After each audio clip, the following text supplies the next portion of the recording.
Entonces, en ese orden de ideas, el primer componente o el primer elemento que vamos a considerar es los temas relacionados con aire. El primer impacto identificado tiene que ver con la alteración de la calidad del aire. Y el segundo, la alteración de los niveles de presión sonora. Para efectos de este proyecto, pues nosotros tenemos dos plantas de asfalto que van a estar instaladas en el área de influencia del proyecto. Plantas que van a tener, evidentemente, que es necesario tramitar su permiso de emisiones atmosféricas. Pues no sé si al respecto alguien tiene algún comentario sobre este impacto.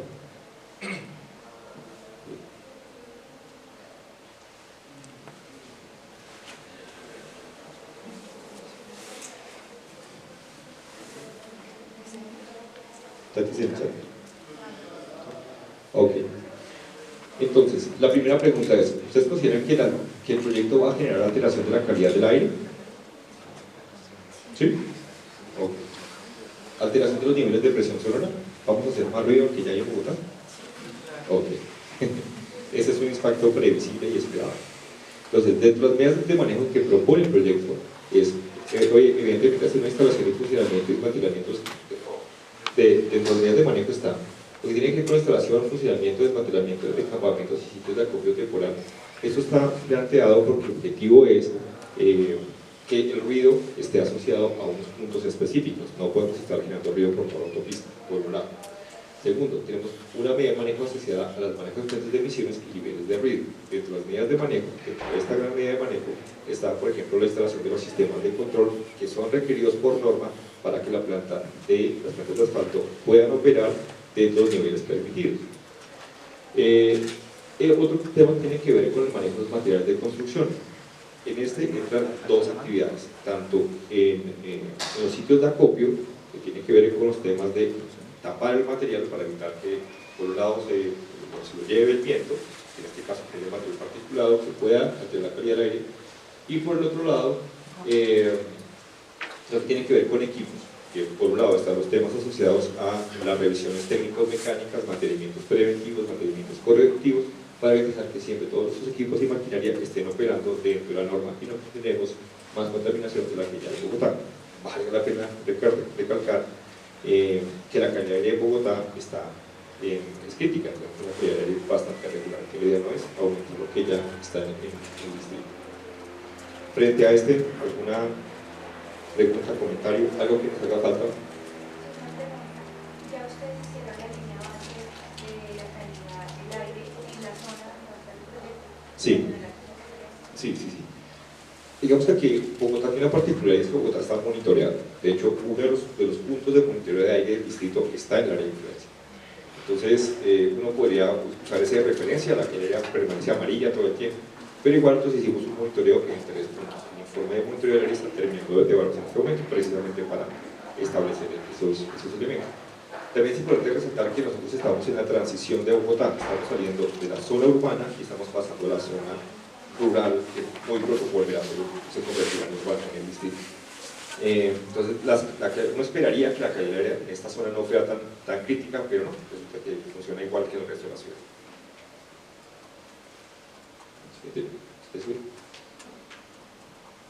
Listo. El siguiente es el componente geosférico. Aquí tenemos identificados 3 impactos. El primero, la alteración de las condiciones geológicas del área de influencia. El segundo, la alteración de la geoforma o las formas del terreno. Y el último es la alteración de las condiciones geotécnicas. Aquí hay una pregunta interesante y es la primera. ¿Será que el proyecto es capaz de alterar las condiciones geológicas del área de influencia? No, ese impacto no. Eso aplicaría si no fuéramos de un túnel, fuéramos a romper una montaña, pero en este caso vamos a aprovechar una infraestructura vial que fue construida bien, regular o mal, en los años 50 para desarrollar un proyecto obviamente funcional y solucionar el problema en el distrito. Tengo una pregunta. ¿Una pregunta? Sí, porque dicen que no las van a alterarse, de todas maneras van a cambiar lo que va a estar sobre el suelo en el separador vial. El separador vial hoy es una infraestructura permeable, que es un suelo orgánico donde hay cobertura vegetal y se va a ampliar los carriles a esa zona. Tú vas a hacer remoción de cobertura vegetal en ese punto, vas a remover suelo, se va a infiltrar menos agua, entonces sí vas a cambiar eso Ok. en esa área. De pronto no, la extensión no va a ser muy grande, pero sí vas a tener un impacto en ese suelo. Ok, entonces ahí estamos, separemos varias cosas. A nivel geológico, nosotros vamos a afectar las unidades geológicas del suelo. A nivel de unidades geológicas, a nivel de suelo, sí, evidentemente vamos a generar unos impactos, ya los vamos a ver, porque vamos a remover la cobertura vegetal, vamos a hacer unas excavaciones. La excavación más profunda tiene 1.5 metros de profundo, nosotros no bajamos 1.5. A nivel hidrogeológico, nosotros lo miramos en el siguiente punto, pero me voy a adelantar. Si quieres, me prestas la cocaína. Nosotros estamos ubicados sobre dos acuíferos, un acuitardo de baja importancia hidrogeológica que tiene una profundidad de 40 metros y debajo de él está el acuífero principal de la Sabana de Bogotá.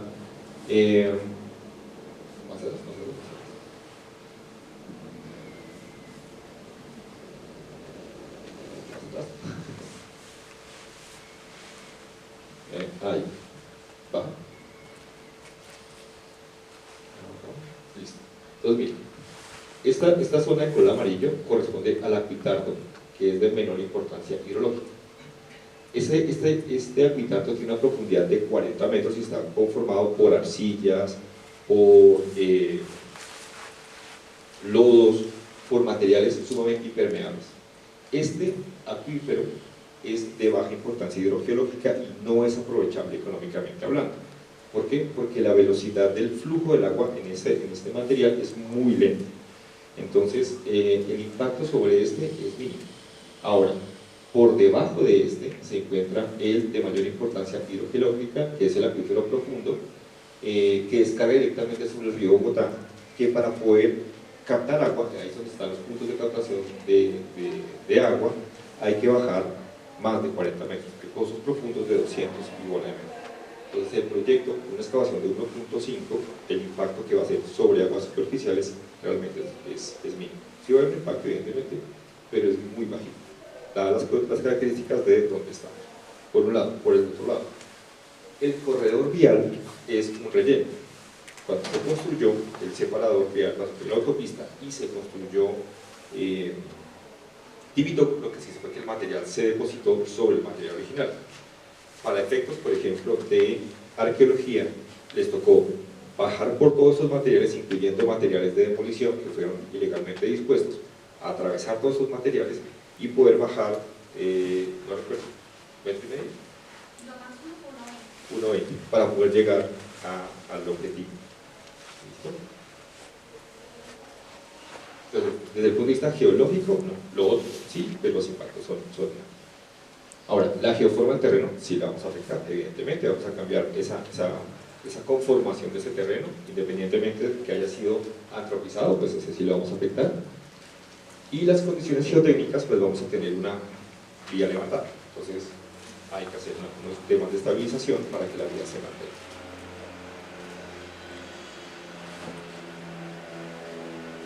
Entonces, como medidas de manejo propuesta tenemos unas medidas de manejo paisajístico asociado a esas geoformas que vamos a alterar.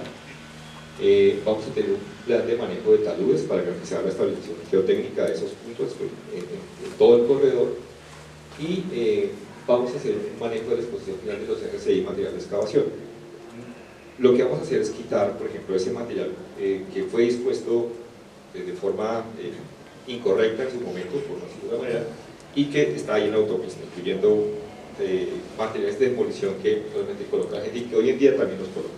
Entonces, todo ese material pues, va a ser dispuesto en otro espacio completamente diferente, que son en sitios autorizados. Entonces, no sé si sobre este componente tienen alguna observación.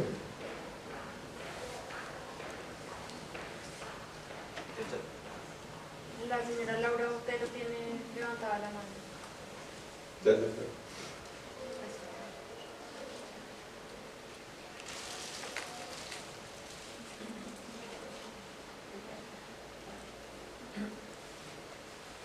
Laura Botero. La señora Laura Botero en el chat.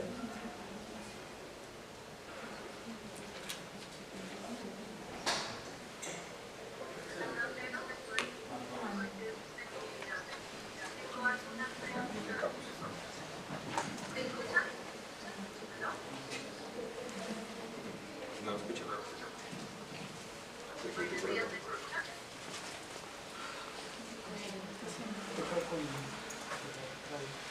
Señora Laura, ¿se puede digitar su pregunta?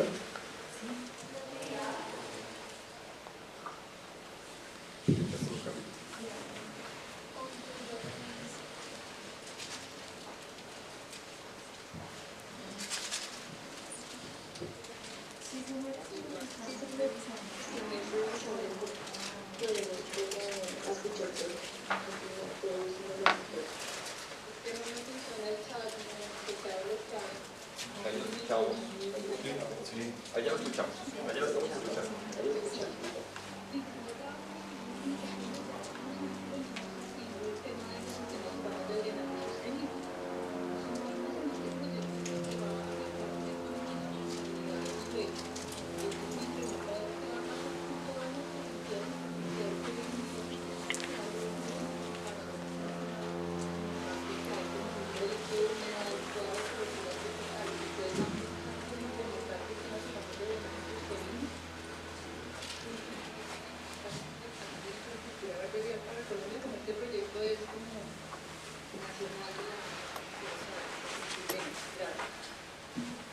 Ok, entonces vamos por partes. Con respecto al tema del drenaje, la autopista norte, como funciona hoy, la autopista norte fue construida con un sistema de drenaje que se llama por desbordamiento. ¿Qué significa esto? Que ella se inunda básicamente y desborda por unos zampones. ¿No se me escucha? Ahora sí ya. Resulta que la autopista funciona de la siguiente manera. Entonces el agua funciona, el agua desborda la autopista y se mueve ya sea hacia los canales de Torca y Guaymaral o hacia el centro del separador. Resulta que en el separador hay unos canales de drenaje, canales que no necesariamente funcionan. Por eso en algunas zonas del separador, que es infraestructura vial, hay encharcamientos y como lo señalaba la señora Laura, se presenta, pues digamos, después de tantos años, pues termina generándose vegetación de condición acuática. Sin embargo, pues así no debería funcionar la vía, porque ella debería ser capaz de evacuar el agua de forma eficiente hacia los canales y de esta manera evitar el encharcamiento tanto del separador, por un lado, como de la misma autopista, disminuyendo o mejorando su funcionamiento por un lado, disminuyendo los temas de accidentalidad y riesgos por la vía. Entonces, claro, para responder la pregunta, lo que va a hacer una de las labores de la autopista no es conectar los dos canales, sino garantizar que el agua que hoy se encharca no se siga encharcando y fluya de forma más eficiente. No obstante, asociado a eso pues viene el plan de intervención en esas áreas.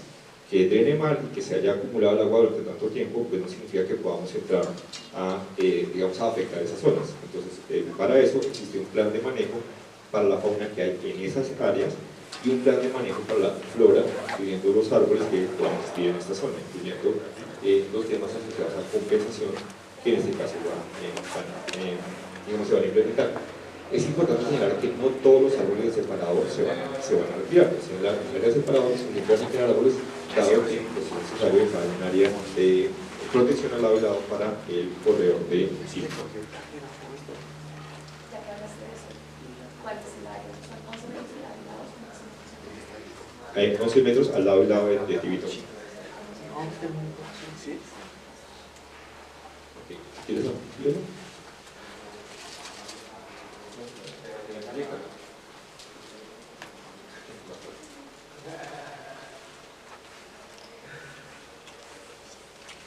Entonces, más o menos, una cosa importante, Tibito no es una línea recta, Tibito se mueve a lo largo del corredor. Entonces, aquí en esta zona donde estamos hablando, donde está el puente, hacia allá sería la zona de intervención y más o menos de acá hacia allá. Entonces vienen quedando, los árboles que están en el separador fueron árboles que fueron plantados, no son especies, no es un bosque, es un pasto arbolado, por decirlo de alguna manera. Entonces tiene un arreglo silvicultural, están a 4x4 y 5x5 dependiendo de la zona. Entonces, así es más fácil saber que van a quedar más o menos dos líneas de árboles al lado y lado del separador. Teniendo en cuenta que son 11 metros, ese sería el espacio.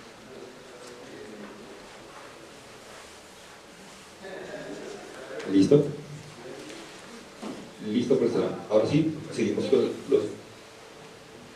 El señor Jorge Perdomo menciona, no cambia la geología, pero la cimentación de puentes peatonales sí debe ser mayor a 1.50 metros. Sí, en los puntos de cimentación de los puentes peatonales vamos a bajar hasta 30 metros, si la misma manera. Ingeniero Ricardo, hasta 30 metros bajamos en los puntos, pero son puntuales, en esas cimentaciones. Es el único punto que bajamos en ese nivel de profundidad. ¿Listo? Bueno, aguas subterráneas. Entonces, alteración de la calidad del recurso hídrico subterráneo y alteración de la oferta y o disponibilidad de recurso hídrico subterráneo. Si bien es cierto, lo que hablábamos hace un momento, el proyecto, tanto el alcance que tiene, que son solo 5 kilómetros, y tanto el acuitardo, que es regional, como el acuífero es de alcance regional, y en un alcance regional de toda la zona de Bogotá, 5 kilómetros no nos hacen media. Sin embargo, sí existe un riesgo de causar estos impactos, así se habla. Entonces, ¿qué medidas tenemos planteadas? Entonces, el manejo de residuos sólidos convencionales y especiales, dado que pues el agua se va, en el caso del acuitardo, el agua se va a mover muy lentamente.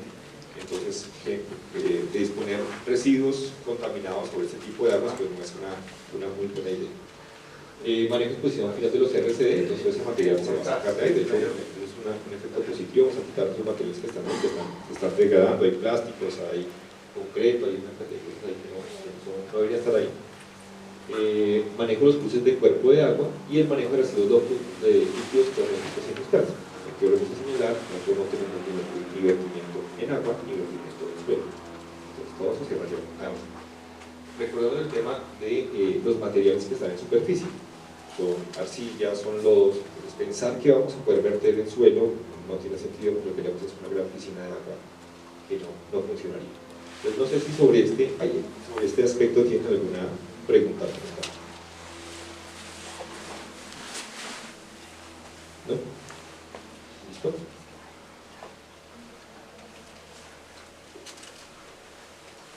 Entonces, aguas superficiales.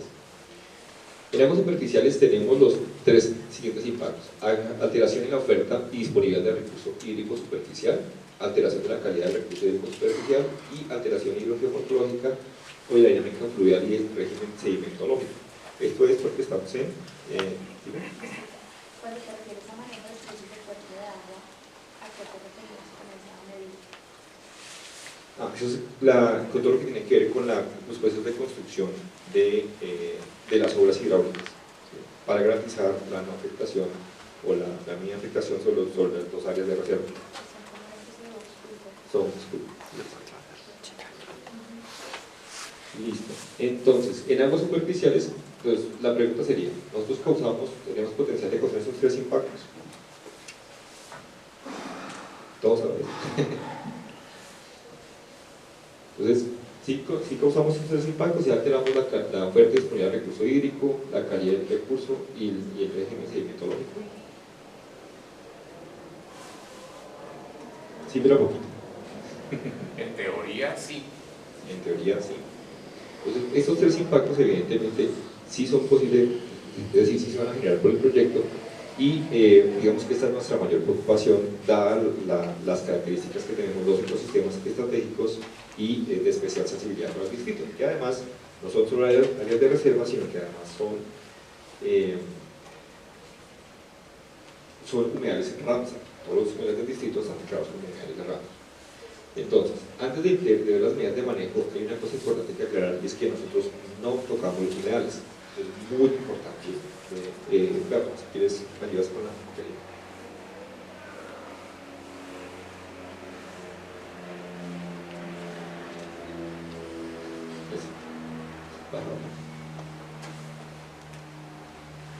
De la reunión de caracterización había quedado un compromiso de presentar cómo quedaba el proyecto con respecto a los humedales. Entonces, esa será positiva, se me ha pasado a ponerlo. Entonces, el proyecto, como bien lo tenemos ahí resaltado, el proyecto no se superpone sobre los humedales de Torque y Guaymaral. Estamos muy cerca, este es el área del cuerpo de agua de Guaymaral, y este sería el de Torque.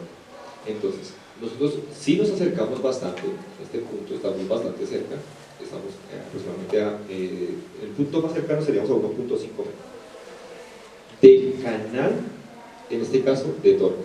pero no, es decir, no deja que está el canal, que es esta línea que se ve acá, y después del canal está el humedal.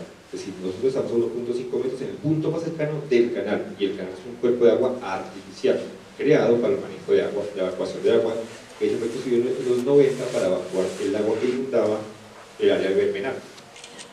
Entonces, esos canales son artificiales. Entonces, lo más cerca que estamos del humedal es al canal, no estamos sobre el cuerpo de agua. Siguiente, sin embargo, aquí, digamos, aquí se ve, esta línea roja se ve hasta donde llegamos. Detrás está el humedal, después sigue el canal y luego sigue ese talud y posteriormente seguimos nosotros. ¿Listo? Y ahí lo que se construiría serían los andenes y las ciclovías. ¿Listo? ¿A qué distancia más o menos están del cuerpo de agua? Sobre el cuerpo de agua estamos como a 10 metros, más o menos. Ahora, sin embargo, hay un tema acá. Resulta que como área protegida sí estamos dentro de las áreas protegidas. Es una cosa diferente. Para quienes no conocen, este es un recordador un poquito de la primera reunión.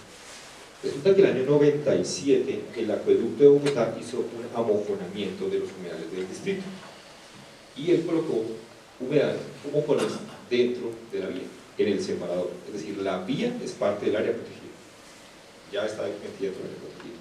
Entonces, como área protegida, entonces sí estamos superponiéndonos sobre las áreas de reserva ecológica de los humedales. También tenemos los cerros orientales que están en el costado oriental y Van der Hamen. No tocamos Van der Hamen, no tocamos cerros orientales, pero pues hacen parte de nuestra área de influencia para efectos de caracterización y por temas de compensación. Entonces, eso es importante señalarlo porque este tipo de áreas de reserva del distrito tienen una ventaja, es que nos permiten hacer una integración armónica.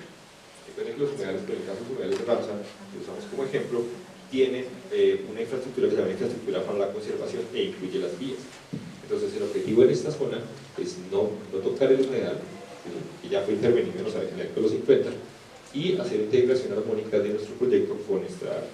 Ahora, en el punto que nos acercamos más, que es ese espacio que estábamos hablando, que son estas zonas, corresponden a las bahías relacionadas con los puentes peatonales relacionados con Transmilenio. Si no fuera por nosotros, no estaremos tan cerquita a la mesa. Entonces, ahora sí, miremos las líneas de mano. Listo. Entonces, evidentemente está lo relacionado con la instalación y funcionamiento de campamentos que no pueden estar cerca a estas zonas, por eso están en el separador. Tenemos un programa de ahorro y uso eficiente de agua para el proyecto. Y aquí hay que señalar una cosa, nosotros no vamos a captar agua, el agua la vamos a comprar de un tercero autorizado que nos vaya a suministrar el recurso para todas las actividades del proyecto. Tenemos un programa para el manejo de escorrentía y drenajes que está relacionado con ese manejo y esa evacuación de agua que viene de la vía, que inunda hoy la vía para poder evacuar de forma correcta hacia los canales de Torrijos y Malal. El tema del manejo de residuos convencionales y especiales, obviamente no pueden quedar cerca de estas zonas y se van a entregar a terceros. El manejo de exposición final de RCDs, el manejo de los cruces de cuerpo de agua, que ya ahora sí, entendiendo el contexto de cómo estamos ubicados tanto con respecto a los humedales como con respecto a las áreas de reserva, pues tienen una especial incidencia. Y el manejo de residuos líquidos domésticos e industriales, que no tenemos descarga, sino lo vamos a manejar con terceros para no descargar sobre estos cuerpos de agua. Aquí faltaría una medida de manejo, tiene que ver, se hace en el componente biótico que tiene que ver con la protección de los ecosistemas estratégicos, áreas sensibles y demás. ¿Algún comentario sobre esta medida de manejo? La señora Sandra Gaitán menciona, no están mostrando la delimitación del humedal, si lo toca.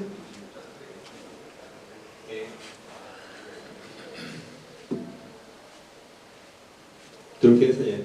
Sí. Si quieres, va. Sí, o sea, el cuerpo de agua lo que hay hoy, nosotros no lo tocamos, pero como área declarada sí. Como área declarada sí. Pero el cuerpo físico, el cuerpo de agua, no vamos a dejar. Lo más cerca que estamos es al canal del motor. Pues ahí, para hacerte una precisión, recordemos que la definición de humedal de Ramsar no solamente vincula la superficie del cuerpo de agua, sino que también vincula las zonas de turberas, la vegetación asociada a los cuerpos de agua. Entonces, no es correcto decir que no tocas el humedal porque no tocas el cuerpo de agua, tocas el humedal porque esa zona hace parte del humedal, a pesar de que no es cuerpo de agua o superficie de agua. Por eso la delimitación del área protegida vincula esa área. Correcto. Para ponerlo más claro, nosotros tocamos la infraestructura vial existente, que es el separador, la vía y el área de servicio público, que son infraestructura vial que está dentro del lugar, que quede absolutamente transparente. La señora Laura, usted no levantó la mano. Doña Laura.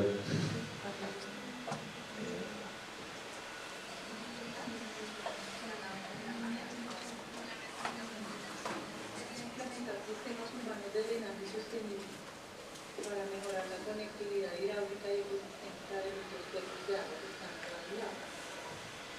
Listo, señora Laura. Nosotros vamos a tomar, la señora Laura menciona que implementar sistemas de drenaje sostenible. Yo propongo, señora Laura, con el IDU sentarnos y mirar ese tema en una mesa de trabajo. Nosotros ya tenemos unas mesas de trabajo con el distrito para mirar el tema de esta integración armónica y el plan de compensación, entre otras cosas. Pero sería bueno incluir al IDU en esas mesas de trabajo y mirar cómo podemos implementar esas medidas. Mirar si lo que tenemos ya está en el marco, creo que sí. Tener en cuenta todas esas consideraciones y complementar con las recomendaciones que el IDU nos pueda hacer para ese marco. Entonces, le pido a la señora Laura que nos regale el contacto para mirar cómo programamos oficialmente una mesa. ¿Listo? Bueno, el siguiente componente son los suelos. Entonces, los impactos asociados serían el cambio en el uso original del suelo, en el uso que hay hoy, que valga la redundancia, pues es infraestructura vial, pero va a cambiar la condición actual. Las alteraciones de las condiciones texturales, la pérdida de capacidad superficial y potencial agrológico y el cambio en el régimen de escorrentía, porque hemos venido hablando a lo largo de las diferentes medidas de manejo. Entonces, nuevamente la pregunta es, ¿generamos estos impactos? Listo. Entonces, creo que la respuesta es sí, generamos estos impactos. Y como medidas de manejo tenemos un proyecto de recuperación de suelos asociados a las zonas de intervención, el manejo y disposición de material sobre la excavación, lo que hemos venido mencionando, sacar estos materiales que no deben estar en esa zona, el manejo y recuperación de taludes y el manejo de escorrentía y drenajes tanto hacia el separador como hacia los canales para que exista una buena evacuación de la vía. Que dejen inundarse, que es lo que pasa. ¿Listo? ¿Se aprobó? Siguiente tema, el tema del paisaje. Aquí quiero detener un momento y es a señalar una cosa particular que pasa en la autopista. El elemento visualmente o de mejor calidad visual de la autopista es el separador, porque no están los árboles. Y el separador, pues lo vamos a intervenir. No podemos no intervenirlo, porque el no intervenirlo implicaría, ahora sí, no usar la infraestructura vial que está dentro de las áreas de reserva, sino meternos, ahora sí, a lo que queda de los humedales. Entonces, ese escenario no es posible. Entonces, sí vamos a hacer alteración visual del paisaje. Pues, igual hago la pregunta, ¿hacemos alteración visual del paisaje? Entonces, aquí tenemos dos medidas de manejo que falta una. La primera es el manejo paisajístico, que tiene que estar relacionado con la forma en que se va a intervenir el separador. Es decir, no podemos llegar, porque ya tenemos un programa amplio de trabajo, la idea no es llegar y tumbar todo el separador y dejar ese desierto, por decirlo de alguna manera, sino hacer una intervención progresiva, por un lado. Y por otro lado está el tema de compensación del paisaje. La otra tema tenemos especialmente con la Secretaría de Ambiente, con la que tenemos para hablar sobre este tema. Nosotros quisiéramos trabajar sobre los mismos humedales, en el tema de poder apoyar la implementación de uno de los programas que tiene los humedales. ¿Por qué? Resulta que la autopista se va a levantar. Entonces, algo que era invisible a los ojos de los usuarios, los humedales hoy va a ser visible. No solo vamos a ver los humedales, sino vamos a ver los problemas de los humedales. Y uno de los problemas de los humedales es que hay residuos, porque la gente los usa para botar, lo cual no es bonito. Entonces la idea sería trabajar con la Secretaría para hacer esa compensación, pues aquí yo escribí compensación, Y poder trabajar con las comunidades, con el tema de sensibilización o en algunos otros aspectos, dado que pues los humedales deberían tener una mayor relevancia, no solo para los usuarios de la vía, sino para los bogotanos en términos generales, que además son áreas declaradas como sitio raro. Entonces, no sé si alguien tiene alguna opinión sobre este impacto de esta media manera.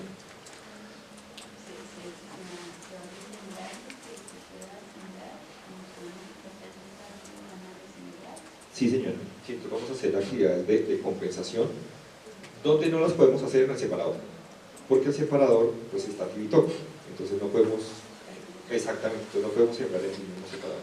Entonces estamos buscando áreas, ya hemos tenido acercamiento con comunidades para mirar áreas potenciales hacia la parte de abajo de los humedales de Guaymalá, en la parte de abajo en el brazo que se superpone sobre la bandeja, ahí tenemos una área posible.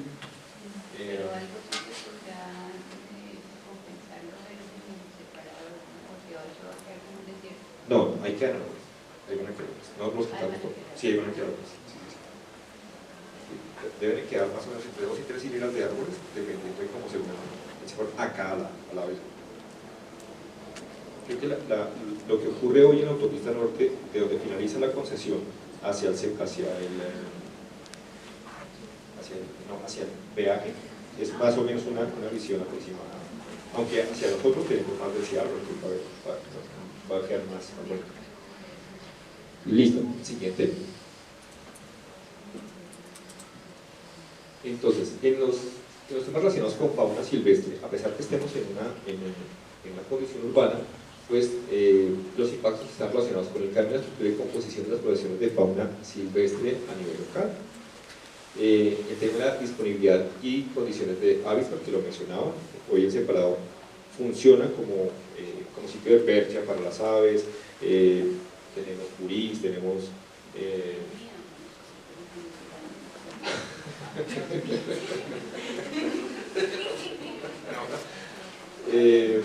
y digamos que es uno de los mayores impactos asociados a la infraestructura vial, que es lo que tiene que ver con el atropellamiento de fauna silvestre. Entonces, la pregunta es, ¿generamos estos impactos? ¿Y tenías la mano levantada?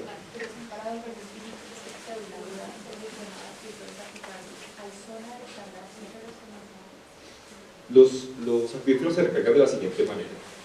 En el caso de nuestro pitardo, el más superficial, se recarga principalmente por lluvia y por el movimiento del agua superficial, drenajes y demás.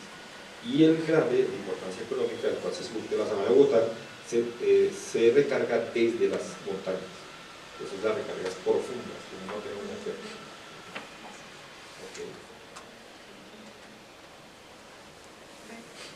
¿Y cuál es el nivel freático que se maneja en esa zona? A nivel de profundidad.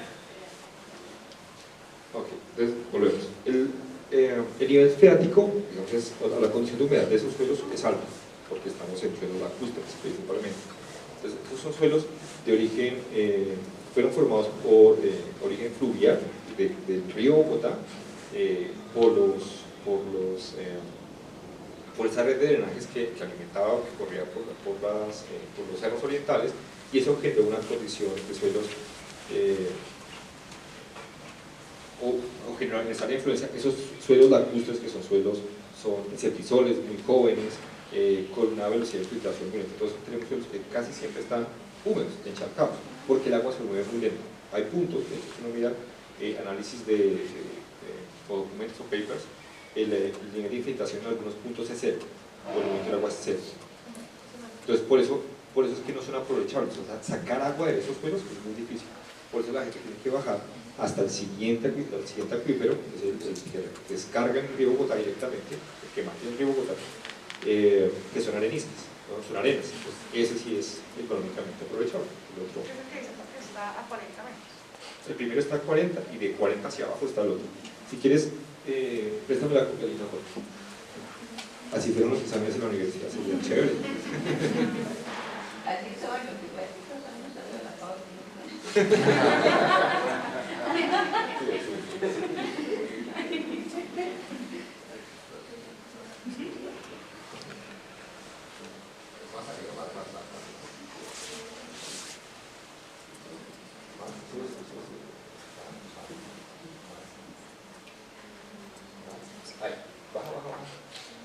Estos son nuestros perfiles geológicos. Nosotros utilizamos 160 pozos, si la memoria no me falla, para hacer estas modelaciones y entender cómo funcionan.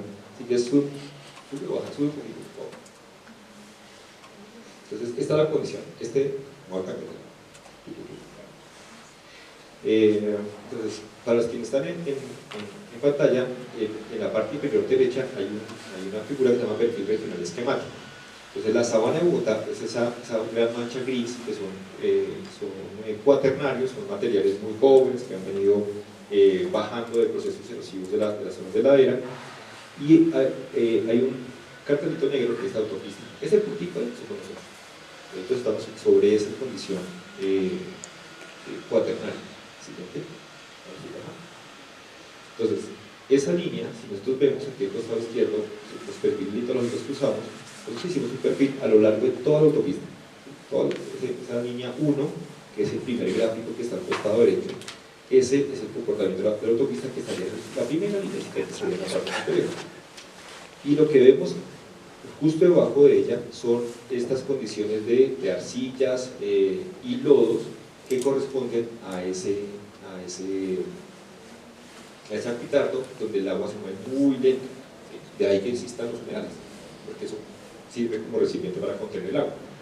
Y por debajo de él, a 200 metros hacia adelante, perdón, es donde, aquí hay un error, de 200 metros hacia adelante es donde empieza nuestro acuífero regional, que es el que aprovechamos para poder hacer uso para industrias. Si quieren, baja un poquito.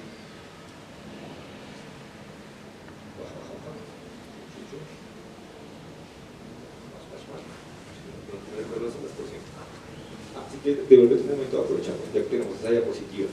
Aquí vemos el comportamiento. Entonces hicimos un análisis multitemporal desde el 80 hasta el año pasado de cómo se ha comportado la humedad después de que lo cortaron. Entonces ven que nuestra área de influencia siempre lo rodea. Es decir, nosotros nos apoyamos en imágenes multitemporales para garantizar que cobijamos el humedad en todo su comportamiento. Entonces él siempre se mueve hacia el oriente en este punto, que es el punto de torno. Estos son los pozos que usamos y estos son el agua para que lo usamos. Entonces, el agua la estamos usando para uso doméstico, el 21%, el 13% para sistemas de riego, el 8% para consumo humano directamente, recreativo, institucional y pecuario. Entonces, en esto es que estamos haciendo uso del agua en nuestra zona de influencia. Y los pozos, para que sean productivos, tienen una profundidad de 70 a 220 metros, de acuerdo al inventario de puntos de agua, de concesiones de agua subterránea que hay en el distrito. Eso, lo vamos a la parte izquierda. Apretamos, por favor. Pero bueno, eso es parte del ejercicio. Listo. Entonces, volviendo a los temas de fauna, pues aquí hay una preocupación especial. Aquí hay varias preocupaciones especiales. Les voy a contar cosas particulares. Entonces, primero, a nivel de avifauna tenemos una muy alta población de aves. Evidentemente hay que hacer un manejo con esta avifauna, pero no podemos en un proyecto normal hacer ahuyentamiento libre y espontáneo, por decirlo de alguna manera, porque tenemos un vecino, que es el aeropuerto de Guaymaral. Y los principales usuarios del aeropuerto de Guaymaral son estudiantes que están aprendiendo a volar. Entonces, eso implica que ya tuvimos una mesa de trabajo con ellos para coordinar la forma en que vamos a hacer el ahuyentamiento para no generar afectación o riesgo a la operación del aeropuerto de Guaymaral. Entonces, no solo es los humedales, no solo es Tibito, pues todo. Entonces, teniendo en cuenta esto, aquí serían 3 Cs. Entonces, tenemos un plan de manejo de fauna que incluye las labores de ahuyentamiento, rescate, etc. En Bogotá, es importante señalar que existe un protocolo de rescate y ahuyentamiento, rescate y liberación. Existe un protocolo pues se ciñe al protocolo que aplica la SDA para poder hacer ese rescate y reubicación de esa fauna. El manejo de flora pues incluye, por una parte, el rescate y traslado de las epífitas vasculares y las medidas de compensación a las epífitas no vasculares. Tenemos bromelias y helechos principalmente. No encontramos orquídeas en la caracterización. El manejo del aprovechamiento forestal es necesario hacer pues, el aprovechamiento de aproximadamente 5.000 individuos árboles que van a ser compensados de acuerdo a la 256 en el área de influencia o lo más cercano posible a la influencia del proyecto, y obviamente garantizando los temas de la no pérdida de biodiversidad. Y aquí un recorderis para o más bien un tema para los que no han podido participar en las demás socializaciones, y es que dentro del área de influencia no hay coberturas de origen natural, no existen bosques, existen plantaciones de pino, acacio, eucalipto, que la gente colocó, cercas vivas, etc., pero que hacen las veces de refugios de fauna. Entonces, bosques naturales que existan, no hay. Hay unas iniciativas que empezó, por ejemplo, Fundación Torque y Guimarães, que empezaron a sembrar unos arbolitos, están chiquitos, pero van en proceso. El manejo del aprovechamiento forestal, el manejo de la reducción de la cobertura vegetal y descapote, todo el tema que tiene que ver con ese retiro de ese suelo orgánico, que sea aprovechable. Hay un programa asociado a la conservación de especies faunísticas endémicas y en peligro.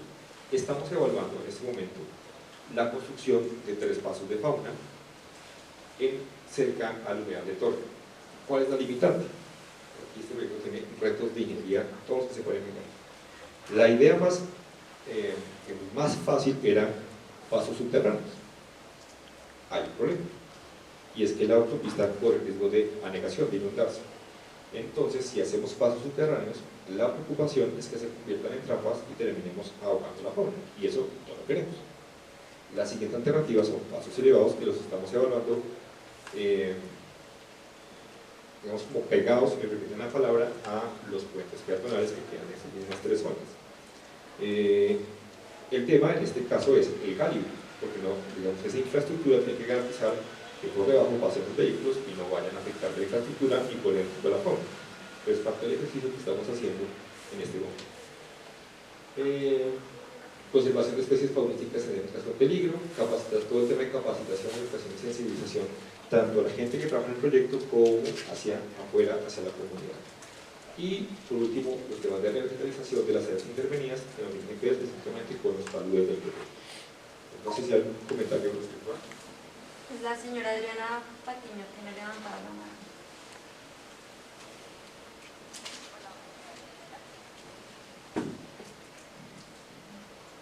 Sí, señora. Listo, buenos días para todos. Yo tengo personal de presentación a la identificación de impactos para fauna, que lo ha mencionado, que se está evaluando dentro de la propuesta de diseño de planificación de pasos de fauna que sean aéreos y subterráneos. Tienen ciertas necesidades que uno de los impactos es la reducción de la conectividad o el riesgo, digamos, como de esos limitantes para el tránsito de la fauna. Entonces, eso sería uno de los impactos que deberían entrar a revisar, teniendo en cuenta que vamos a tener una impresión de una vía que genera pues, un aumento de esos factores interesantes que pueden limitar el tránsito de la fauna, y adicionalmente vamos a tener una reducción de la cobertura de los pasos de presentación de parador central. Eso implica pues, una reducción de los espacios de vegetación, una reducción de la presencia de la cobertura vegetal. Entonces son 2 factores que pueden estar llevando a que la conectividad como tal en este sector pueda reducirse. Entonces la idea es de uno de los factores que deben estar complementando con esta meta. Listo. ¿Recuerdas, hombre? Adriana Patiño. Nosotros ese impacto tenemos contemplado más adelante, sin embargo lo vamos a tener en cuenta, y es, para resumir un poco, es el tema de la fragmentación y la conectividad. Evidentemente, lo que menciona tiene razón, nosotros pasamos de tener 3 a 5 carriles, y el espacio que hace esa infraestructura vial pues hace las veces de conexión entre los dos humedales, pues es el separado.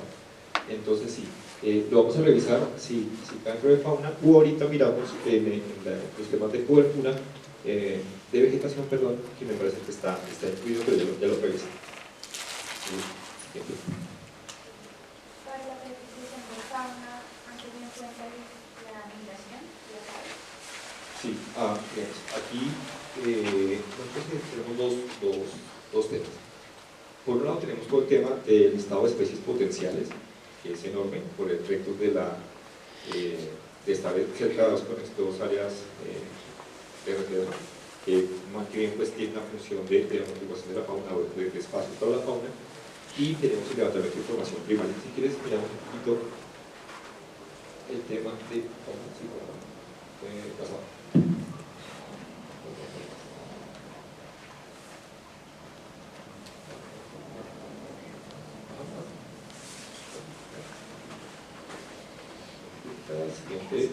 Un poquito, está bien.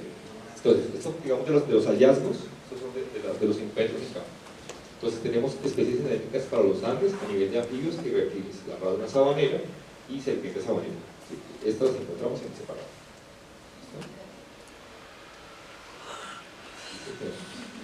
¿Listo?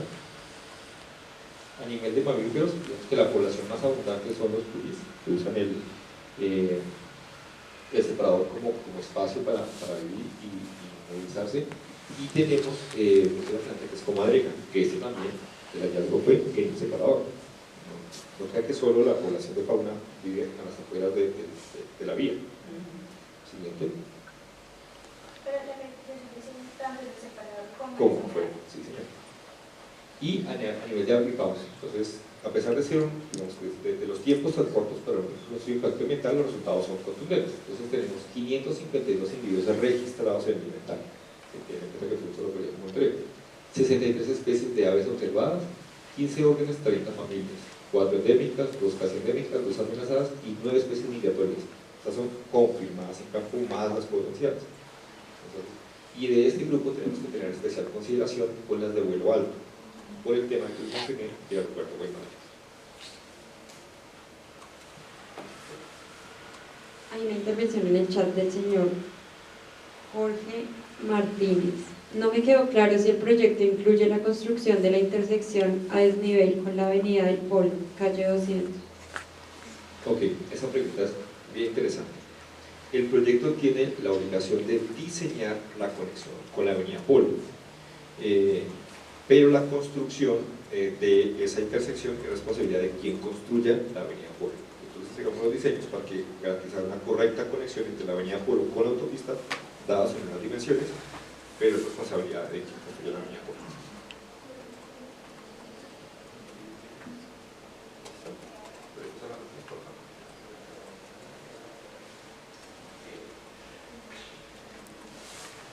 Bueno, el siguiente tema tiene que ver con los ecosistemas acuáticos y específicamente con el cambio en la calidad del hábitat acuático.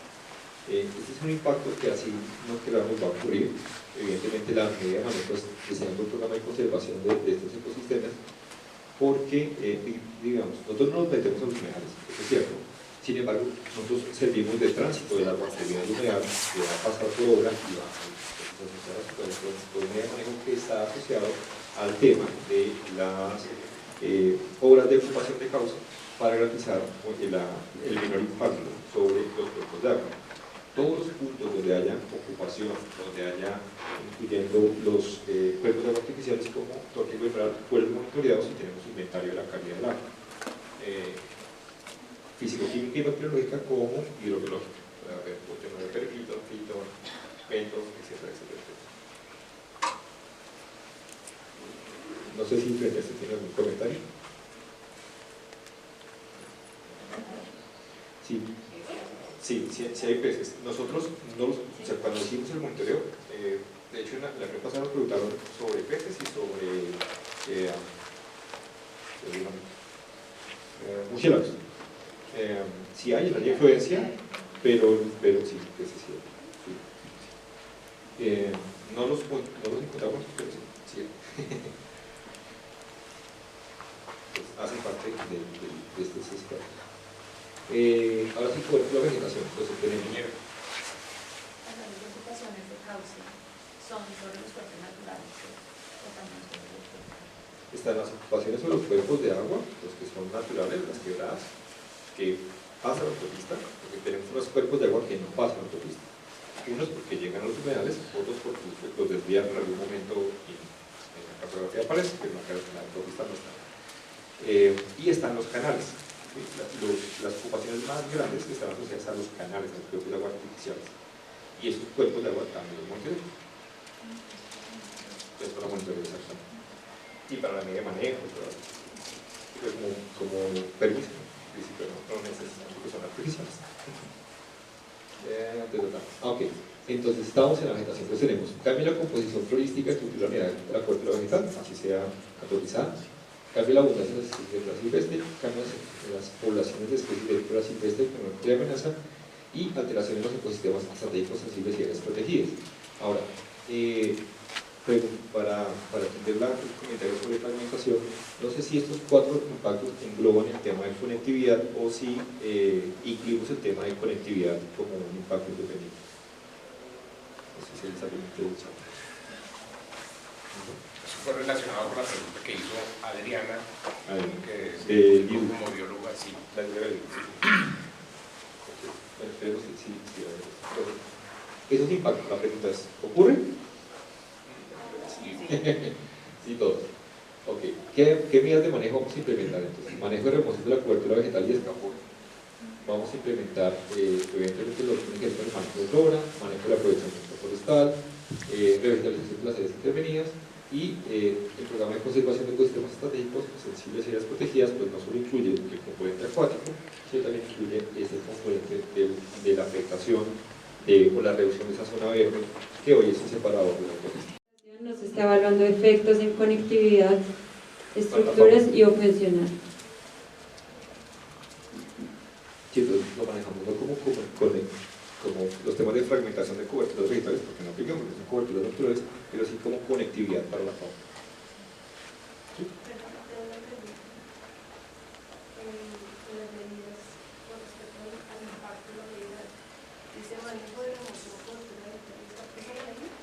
Sí, esta es una medida, manejo de remoción. Eso es una medida. La medida de compensación ambiental, sí, claro, hay que agregar compensación. Sí, el manejo de la remoción de la cobertura vegetal y escapote tiene que ver con toda la operación. Ese tema es interesante. El manejo del aprovechamiento forestal tiene que ver con la forma que técnica y ambientalmente asegura la operación de tala. Yo me enfoco en tala dirigida, yo quiero tomar los árboles que tengo permiso para talar y no me va a llevar los que no quiero llevar. Los temas de seguridad operacional, etcétera, el tema de si dimensión o no dimensión. El manejo de la remoción de la cobertura incluye ya no solo los árboles, sino incluye la vegetación rasante, el tema el descapote previo a las...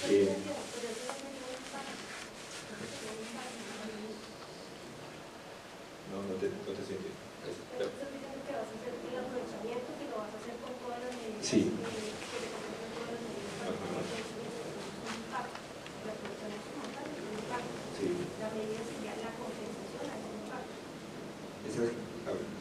En la jerarquía de la mitigación, la compensación es la acción subsidiaria de las demás medidas.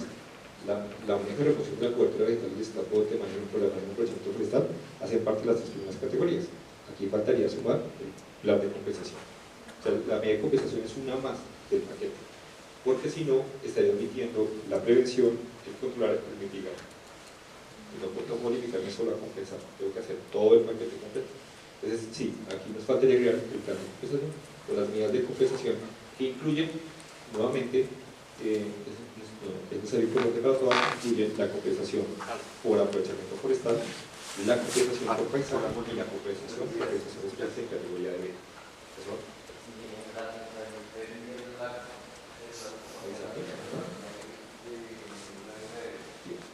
Para que quede ahí completito.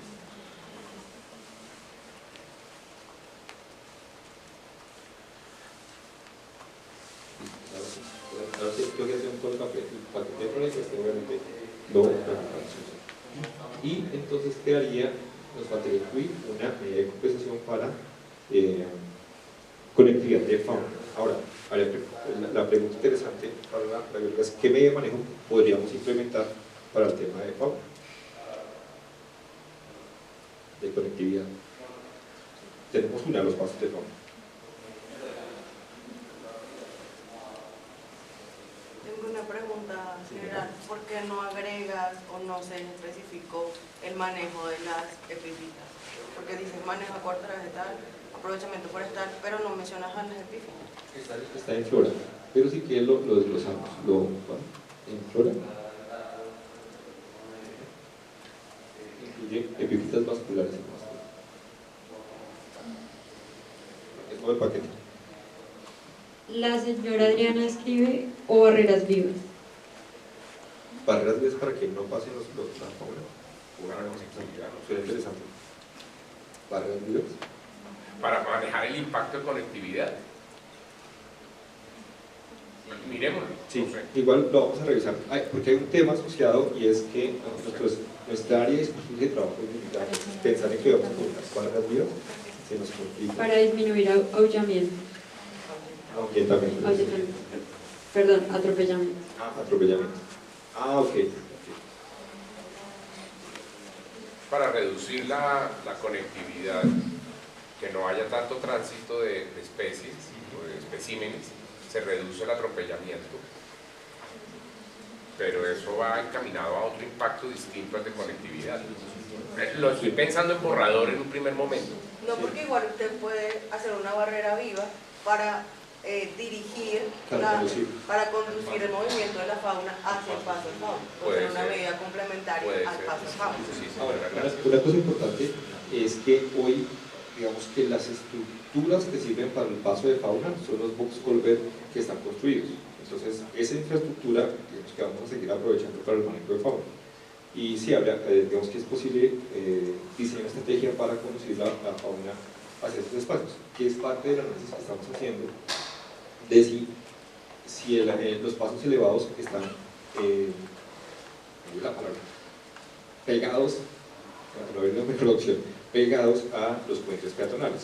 Porque si yo tengo el puente peatonal, tengo la gente pasando, haciendo uso de la infraestructura social, y tengo que diseñar un sistema para que la fauna pueda conectar con esa infraestructura sin poner en riesgo a la fauna ni a los usuarios del puente y pueda pasar. Entonces, pero sí, habría que mirar esa alternativa, si se independizan, si se manejan, pero sí. Creo que esa sería la mejor alternativa para las especies de fauna. Ahora, en unidad funcional 6 la lógica es diferente, en séptimo, por ejemplo, porque aquí digamos, la especie hay reportes de avistamiento hacia los humedales de venado, de zorro perruno, pero al otro lado no. Mientras que arriba en séptima sí tenemos todo, comadrejas, da las características propias de la autopista, pero es en principio un poquito más fácil.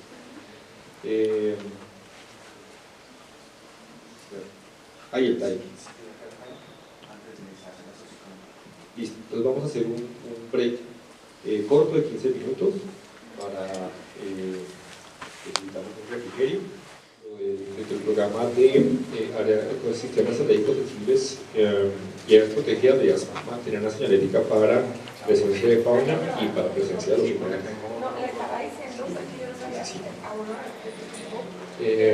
Bueno, ahora ya pasamos al área socioeconómica y cultural, y el primer impacto que entonces consideramos es la modificación en la dinámica y en la estructura poblacional. Aquí hay una cosa importante que resaltar, y es que independientemente de la autopista, Bogotá tiene su lógica de crecimiento y va hacia un desarrollo importante en la zona norte, que conecta con un proyecto de una serie de planes parciales que se llaman estructuralmente distintos para el desarrollo de infraestructura de vivienda, que digamos que trasciende mucho más allá que lo que podamos afrontar nosotros.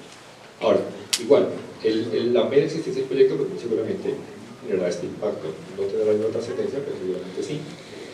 Y para atender este impacto, pues tendremos un tema relacionado con la atención a la comunidad, todo el tema de gestión socio-predial que se hace en esa fase preconstructiva, los temas de identificación de actores, negociación y demás de las posibles intervenciones que sea necesario hacer, y todo el tema de información y comunicación con comunidades, autoridades, centros de trabajo, etcétera, que hace parte de este proceso.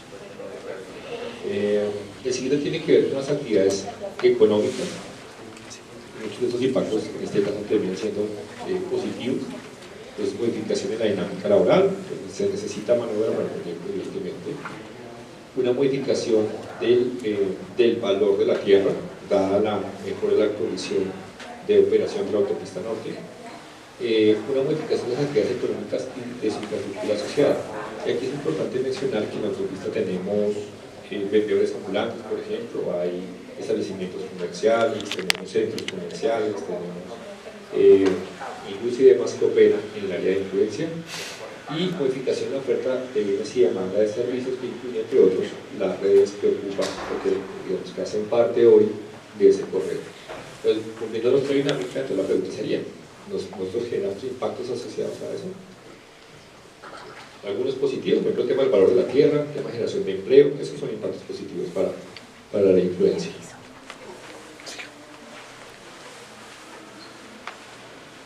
Sí, señora. Ahora en el tema de elecciones y costumbres, abordamos ese tema precisamente de los colegios, que es un actor, incluso vale la pena mencionar, la población que reside hoy en el corredor, en la influencia socioeconómica, la población que vive permanentemente es menor a la población que se mueve. Tenemos una población flotante bastante interesante, derivada principalmente por una parte de los establecimientos de comercio, pero en otra parte de los colegios. ¿Sí? De hecho, no tengo el dato de la memoria, pero me parece 70.000 estudiantes menores de 18 años.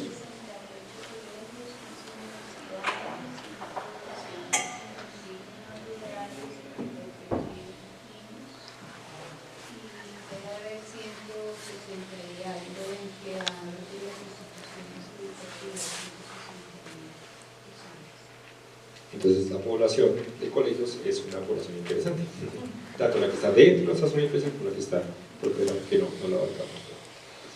Entonces en este caso decimos que sí, aprobado.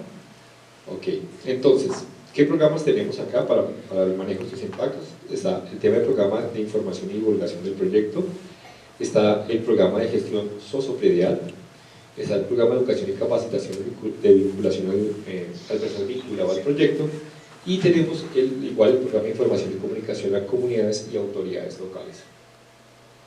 Aquí la señora Perla muy amablemente me tiene la copiarina. No importa no saber si no tiene el teléfono la señora Perla. Instituciones educativas 58, universidades 15, rutas escolares 2.796, alumnos 304.056, clubes sociales 12, conjuntos residenciales 50, sector corporativo 47 y espacio de trabajo 167.650 personas. Entonces, una población bastante interesante. Listo por este lado. Entonces, todo sí. Listo. No hay preguntas en el chat, entonces seguimos con la siguiente. Tradiciones y costumbres. Entonces, digamos que el impacto aquí está asociado al cambio en los símbolos y tradiciones culturales. Evidentemente aquí tenemos una cultura más urbana, cambio en el uso social del suelo y modificación en la percepción de seguridad de las comunidades. Para estos tres aspectos, en el caso de modificación de percepción de seguridad de las comunidades, pues el aspecto sería positivo, dado que pues el separador constantemente está haciendo uso o está usado para efectos de habitantes de calle, que normalmente son de salud acuaria y demás. Entonces, en este aspecto está el tema de cultura vial y participación comunitaria, y en este aspecto tocamos desde el punto de vista socioeconómico lo relacionado con nuestras áreas de reserva y con la fauna que está asociada a esas áreas de reserva. Entonces, desde capacitación, educación, sensibilidad y sensibilización a la comunidad, el tema de formación al personal vinculado, trabajamos hacia dentro del proyecto con esos temas y hacia afuera, hacia la comunidad. Y eso incluye también los temas de accidentalidad, seguridad vial, ciclovías en la vía, biciusuarios en la vía, etcétera, etcétera. Todo el tema de accidentalidad hace parte de ese gran componente. Está todo el tema de atención a la comunidad, peticiones, quejas y reclamos, y el programa de información y divulgación. No sé si sobre esos aspectos hay alguna inquietud.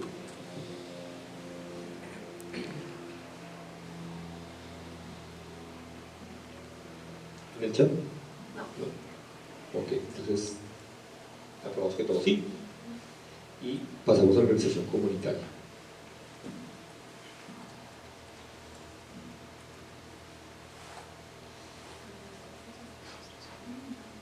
Entonces, aquí tenemos los temas de modificación a la gestión, a la capacidad de gestión de la comunidad, modificación a la capacidad de gestión de la administración municipal, en este caso de administración distrital, sería es una corrección, y la generación de conflictos socioambientales que en todo proyecto son normales. El tema de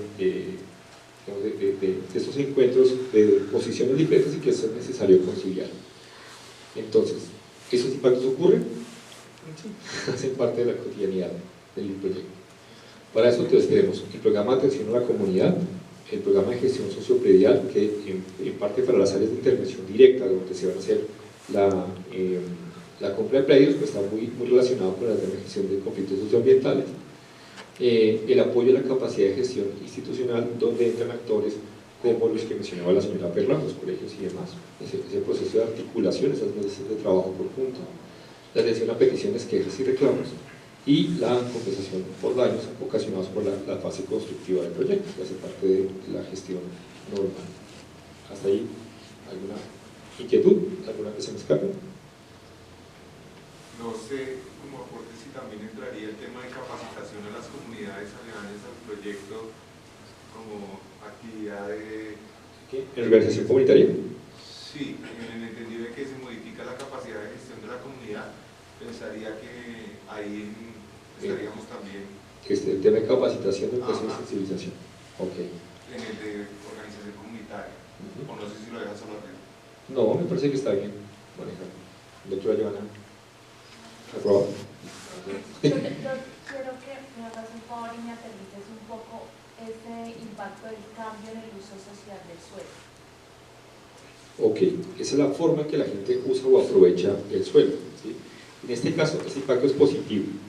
Resulta que hoy, por ejemplo, no existe andén, ni existe ciclovía. Entonces, va a haber un suelo social que puede ser aprovechado por la comunidad. Ese impacto en este caso, acá, sería positivo. Lo que la gente, la ciclovía es la autopista, el andén es la autopista. ¿Sí? Y la zona verde que queda, que es en principio lo que debería ser esta zona de uso público, pues no funciona, pero sí existe. Entonces, a eso apunta ese impacto.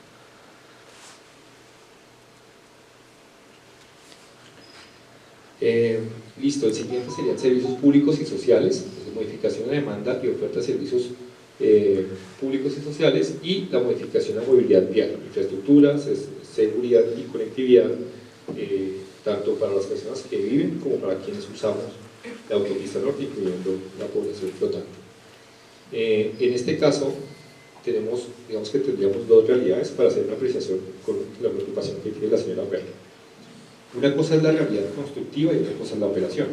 Entonces, hay una realidad que se va a sufrir desde el punto de vista de la construcción del proyecto. Por eso el proyecto necesita un plan de manejo de tráfico para operar de la forma más eficiente posible mientras se construye, y otra cosa es cuando ya estemos gozando de los 5 carriles, todo funcionando, los retornos elevados y demás. Entonces, esas son, digamos, dos particularidades. Entonces, en el tiempo tendrá un momento que no es tan positivo, pero al final se espera que sea positivo. Sobre esto, sobre esos impactos, alguna. Lo importante me parece a mí es que como son 2.000 y tantas rutas escolares, que tengan en cuenta cuando hagan los PMTs que en las horas entre las 5:30 de la mañana y las 9 de la mañana pues sea menos complicado el tráfico para las rutas escolares, ¿no? Listo. Igual creo que vamos a tener una mesa de trabajo específicamente para eso, con esos actores sociales para poder abordarlo de forma más precisa. Perfecto, entonces tenemos los temas del proyecto de atención a comunidades. Tenemos una actividad como una medida de manejo relacionada con la señalización de los frentes de obras y sitios temporales, que si bien están dentro del separador, pues es necesario que la gente los tenga identificados, y el tema de manejo de la infraestructura de predios y servicios públicos y el manejo de redes, que cuanto hay, asociado a esa infraestructura de servicios públicos que nosotros vamos a intervenir. Están trabajando ya con el lago de Torta, porque como este es un proyecto enorme para este lado de la ciudad y no hay alcantarillado, no hay un montón de cosas, pues están trabajando de la mano con el lago de Torta en ese espacio de servicio. Pues, muy seguramente se va a desarrollar, ya se sabe del alcance del proyecto. Nosotros somos responsables de la infraestructura existente, de las redes que existen, húmedas, secas, pues es nuestra obligación darles un manejo acorde al proyecto. Lo que venga este por venir, pues se acoplará a medida que vaya llegando. Y por último, tenemos los elementos de los antepasados, que es la alteración del patrimonio arqueológico. Si bien, digamos, en este caso el potencial es bajo de la arqueología, del potencial arqueológico, y esto es en parte debido a cómo se construyó la autopista originalmente. La autopista fue construida en los años 50, evidentemente un plan de manejo arqueológico, una arqueología pública no existía en su momento, mucho material fue, digamos, se formó un terraplén, que es lo que está al lado de Tibito, se dispuso material encima, el peor manejo posible. Entonces, igual no significa que no estemos obligados a hacer el plan de manejo arqueológico. Y aquí vale la pena hacer una aclaración, que siempre que toco este tema la hacemos. La autoridad competente para los temas de la protección del patrimonio histórico y arqueológico del país es el ICANN, Instituto Nacional de Antropología e Historia, no la ANLA. La ANLA es vigilante de los temas ambientales, del patrimonio natural del país. Sin embargo, por términos de referencia, es necesario este componente. Entonces, lo que hacemos, o en el marco de la licencia ambiental, lo que se le presenta son los avances y las buenas gestiones frente al ICANN. En este caso, el diagnóstico y los resultados de la prospección arqueológica se le entregan a la ANLA, pero quien aprueba el plan de manejo arqueológico y la arqueología pública es el ICANN, no la ANLA. Entonces, para que lo tengamos presente. Entonces, el plan de manejo arqueológico se ciñe a lo que se le propone a ICANN, sobre eso quería hacer esa precisión. Y en este caso, así sea muy incipiente el potencial o haya sido afectado en ese momento, pues también lo consideramos como un impacto posible. Hasta aquí, ¿alguna pregunta, duda, inquietud, queja, reclamo, sugerencia?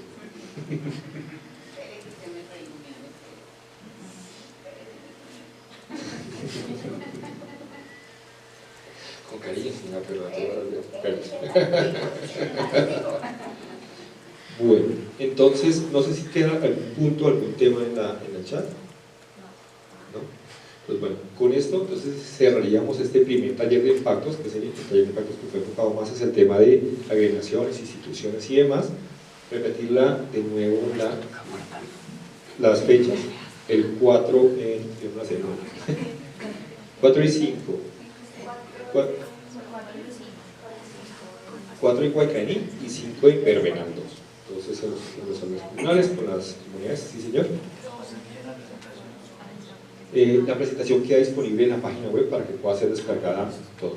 Queda disponible la presentación, la grabación de este taller, el acta que se fue desarrollado con la aprobación de los impactos y todo queda disponible para consulta.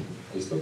En la página web pueden encontrar las socializaciones de la primera a la última socialización, todas, de la primera a la última presentación, todas las actas de la primera a la última con todos sus soportes. Entonces, el proyecto es un proyecto 100% abierto a la comunidad, presencial, virtual, como quieran, aquí son bienvenidos con los brazos abiertos. Si no, no es posible el proyecto, si la comunidad no es posible el proyecto, es así de sencillo. Esa es la realidad.